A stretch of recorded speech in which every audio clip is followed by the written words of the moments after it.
La construction du futur quartier général de la police de Trois-Rivières est officiellement amorcée. Plusieurs acteurs étaient présents aujourd'hui pour la fameuse pelletée de terre.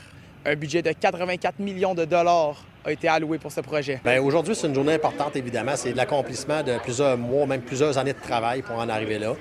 Je vous dirais que le bâtiment n'est pas encore construit. Il reste encore du temps avant qu'on puisse avoir la livraison.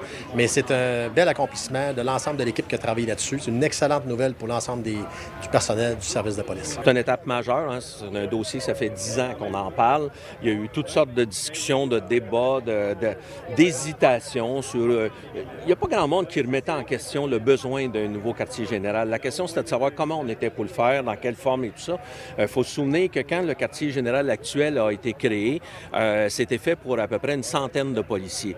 Aujourd'hui, il y a 230 policiers, il y a 270 personnes, parce qu'il y a du personnel administratif, qui travaillent au quartier général de police. Sur ces images, on y retrouve le quartier général actuel de la police qui déménagera juste ici. Une fois la construction terminée, la police va déménager, ce qui va entamer le projet de rénovation pour éventuellement accueillir la cour municipale qui se trouve au Cap de la Madeleine. Bien, en fait, c'est sûr que c'est des partenaires qu'on a au quotidien, hein, la cour municipale. Donc, tout ça, c'est un projet qu'on entend parler depuis des années, puis enfin, ça se concrétise. Donc, tu sais, c'est du positif. La cour municipale qui va être là-dedans, elle va prendre son ampleur, elle va prendre davantage de place, ça va offrir des services meilleurs à ce niveau-là. Et on se garde un espace pour une deuxième salle d'audience à la cour municipale, parce que c'est possible qu'on aille vers ça, là. Maître Amelin l'a mentionné, on dessert pas seulement Trois-Rivières, on dessert Bécancour, on dessert des villes environnantes. Le manque d'espace est devenu un enjeu opérationnel. Les installations vont offrir des locaux mieux adaptés pour le travail des policiers. C'est sûr que c'est pas optimal.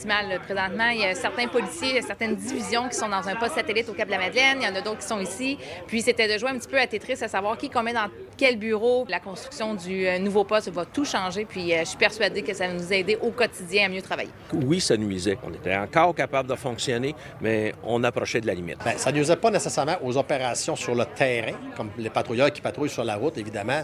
Il va faire son travail, qu'on ait un nouveau bâtiment ou pas, ça ne changera pas grand-chose. Par contre, au niveau gestion, administration, rencontre de citoyens, rencontre de victimes, gestion des détenus, planification des opérations, développement futur, toutes ces choses-là, évidemment, c'est impacté par le nouveau bâtiment de façon positive. Les travaux devraient durer environ 2 ans. Si l'échéancier est respecté, les policiers aménageront dans leur nouveau quartier général d'ici la fin de 2028. À Trois-Rivières, William Gem pour Nouveau Info.